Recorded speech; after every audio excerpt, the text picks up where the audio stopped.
Ассаламу алейкум. Эфирде жаңалықтар информациялық бағдарламасы. Мемлекетіміз басшысының басылмасыменен соңғы жылдарда білімдендіру системасында алып барылып отырған реформалардың басылы мақсаты тәжірибелі һәм заманауи білімге ие кадрлар даярлауда дүнияның рауажланған елдері менен халықаралық бірге ислесулерді жолға қоюдан ібарат.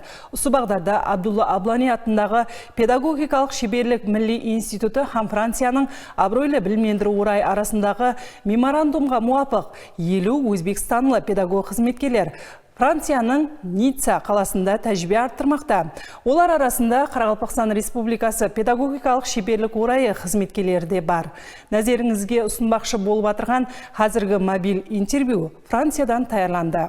Өзбекстан Республикасы Абдулла Аблани атындағы педагогикалық шеберлік Милли институты тарапынан Францияның франкофония оқу орайы ортасында түзілген меморандум тикарында Өзбекстанның барлық вилаятларынан педагогикалық шеберлік институтларының басшы һәм профессор оқытушыларының Францияның Ницца қаласындағы франкофония оқу орайына өз қайнегелігін арттыру курсларына келді. Міне біз оқу курсларында Францияның ең жетік педагоглары, тренерлер тарапынан бүгінгі күндегі заманауи алдыңғы тәжірибелер тикарында білімдер бермекте. Сабақларда түрлі инновацияларды қолдау, сол инновацияларды қолдаудағы әрқилы қатынастықлар, сонымен бірге бүгінгі күнде білімдендіру системасына жәмиетімізге кең енгізіліп келатырған жасалма интеллектті пәнді оқытудағы интеграциясы мәселелеріне жүзде айрықша диққат етібар қаратылмақта.